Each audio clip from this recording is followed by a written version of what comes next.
বেদখল হয়ে যাওয়া অবৈধ স্থাপনা পুনরুদ্ধারে প্রয়োজনীয় পদক্ষেপ নেওয়া হবে বলে জানিয়েছেন গণপূর্ত উপদেষ্টা আদিলুর রহমান। আর পরিবেশ উপদেষ্টা সৈয়দা রিজওয়ানা হাসান বলেছেন, আইনের প্রতি শ্রদ্ধাশীল হয়ে নিয়ম মেনে চললে পরিবেশ দূষণের হাত থেকে দেশকে রক্ষা করা যাবে।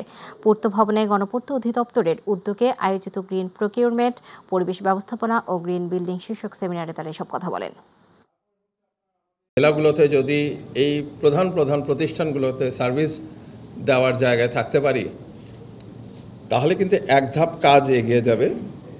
নতুন ভবনের ক্ষেত্রে অবশ্যই সেটা গ্রিন বিল্ডিংস, গ্রিন কনসেপ্টস এগুলো কাজে লাগানো, এবং অবশ্যই যেন সমস্ত বেদখল হয়ে যাওয়া ওয়াটার বডিজ এবং গ্রিনারিজ আমরা পুনরুদ্ধার করে নাগরিক সেবা নিয়োজিত করতে পারি। আমরা তো বাঙালি, আইন মানার থেকে কেমন করে ওটা পাশ কাটিয়ে যাওয়া যায় ওই নিয়মগুলো আমরা বেশি ভালো জানি। তো ওইটা যেন আমরা না করি। এখানে সরকারের নীতিতে এবং নির্দেশনায় আমি মনে করি যে পরিবর্তন আনা দরকার। ইট, বালু, সিমেন্ট পরিবহন করবেন আর আপনি বলবেন যে আপনি বায়ু দূষণ কমান, এটা ভাই সম্ভব হবে না। আপনাকে এই জিনিসগুলো থেকে এক ফর্ম থেকে আরেক ফর্মে যেতে হবে।